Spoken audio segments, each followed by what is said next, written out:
Welcome back. At this point, now that we have introduced you to these four ages, I'm going to give you a further mini introduction to each of these and indicate in what way it is relevant to the development of comedy. After that, we will start into the more detailed Athenian history videos. So there's a series of 4 short videos, each of which we'll talk very briefly about what each of these are so that each one will be clear to you. So first of all, we'll start with this video with Pre-Archaic, which is prior to 800 BC. It's important to understand that Athens did exist as a city well before 800 BC. We can tell from archaeological records. Also, in Book 2 of Homer's Iliad, when the Greeks are about to sail over to Troy in order to try to retrieve Helen, Queen of Sparta, from the Trojans, Homer lists all of the allies who sailed over. And among the Greek ships listed is Athens. So that establishes for us that Athens existed in some form prior to the 800s BC. In addition, Athens' own mythology that we're going to discuss in a later video includes a king period, including the mythical hero Theseus, who is well known for having killed the Minotaur down on Crete in the labyrinth. That obviously would have been well before 800 BC because the early institutions of Athens that we know of from the Archaic period, the artwork and the buildings and such, definitely are at the very earliest 800 BC and mostly later. So therefore, there would have been a prehistory for that. So with that, we can establish that Athens was in fact around for quite a long time. As we're going to talk about in a later video, Athens has a couple of important politically oriented myths about its history, one of which that it had always occupied the same tract of land at all times. When you look at your map, you will see where Athens is on the eastern edge of that long spit of land, the Gulf of Sunium.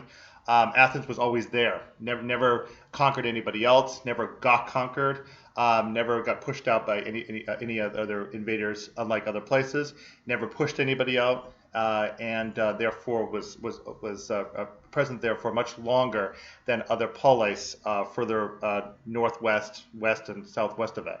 That's actually a myth, but that's what was circulated at the time.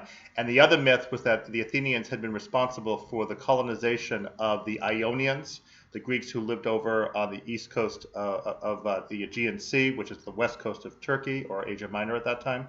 That the Athenians had helped the Ionians travel from mainland Greece east in order to establish their cities over there. And that too is a myth, but it carried a lot of important political ramifications for later Greece. So we're going to talk about those in more detail, but the important thing to know for now is that prehistory for us is usually defined prior to 1200 BC, 400 years before this, by the two civilizations, the Minoans and the Mycenaeans. The Minoans are known to us from their civilization on Crete and several other outlying islands, and even as far over as Cyprus and southern Asia Minor. We have a lot of artwork surviving from them, and also we have a script that we refer to as linear A. It's a linear script going across like this, and it's not been completely translated, so we don't know entirely what the Minoans were writing about. But we do at least have it to establish their civilization. And then the Mycenaeans are the ones on mainland Greece, situated very close to the city of Argos later.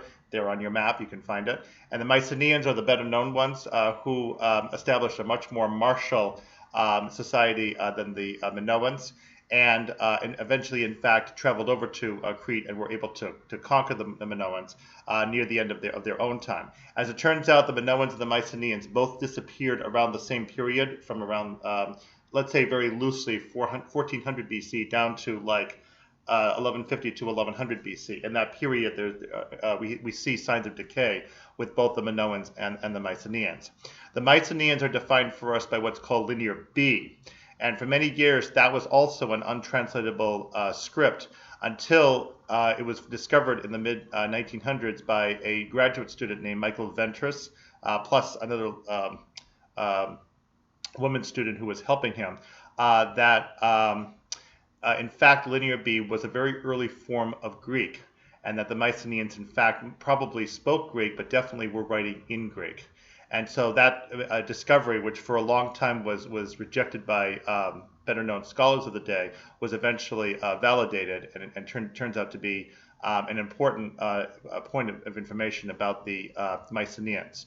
So these two civilizations would form the underpinnings for the later more established Greek civilization that will include the city of Athens. So because we don't have any literature in that period, we don't necessarily have any particular roots of comedy as such. However, the god Dionysus, whose worship is at the center of the formation of theater, does in fact go back this far. We don't know if his mythology in all of its later developments is all from there. But Dionysus is a fairly old god. His mythology is known to have gone back that far. Okay, so that's the pre-Archaic age, and in our next video we'll now turn to Archaic.